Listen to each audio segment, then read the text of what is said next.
In the day's other news, the U.S. economy showed new signs of damage from surging COVID-19 infections and restrictions. The Labor Department reported another 742,000 Americans filed for unemployment benefits just last week.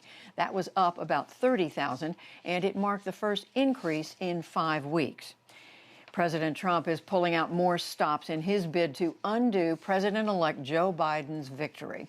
Wisconsin today formally ordered a recount in Milwaukee and one other heavily Democratic county, paid for by the Trump campaign.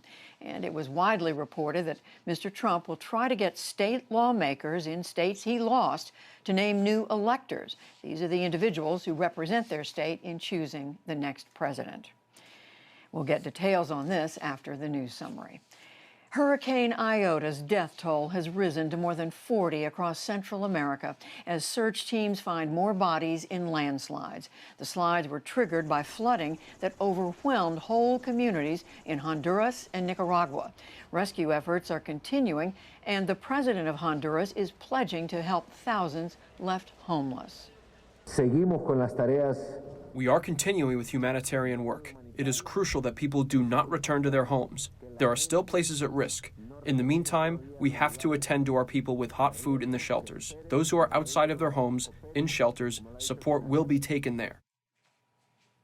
All told, some 230,000 Hondurans and Nicaraguans are living in shelters. Human Rights Watch called today for the U.S.-led security coalition in Afghanistan to investigate soldiers' conduct. That is after an Australian probe concluded that Australian special forces killed at least 39 Afghan prisoners, farmers, and civilians over the years. The report says it's alleged that British and U.S. special forces carried out similar crimes.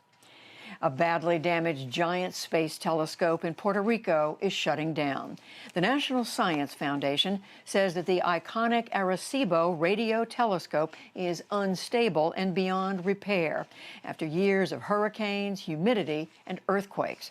The telescope, with its 1,000-foot wide dish, was built in the 1960s. It has searched for planets, asteroids, and possible life forms.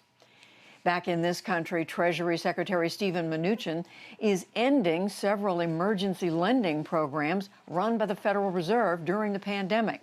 They used Treasury funds to back the corporate bond and municipal debt markets, among other things. The Fed says that the economy still needs that support, but Mnuchin said today that Congress intended the programs to stop at year's end.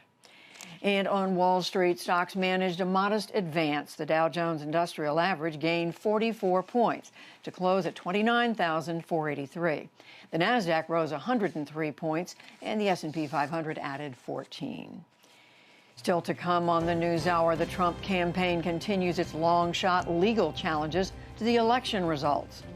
Mike Pompeo becomes the first U.S. Secretary of State to visit an Israeli-occupied settlement in the West Bank.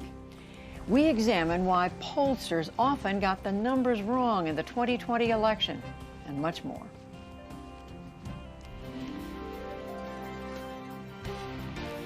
This is the PBS NewsHour from WETA Studios in Washington and in the West from the Walter Cronkite School of Journalism at Arizona State University.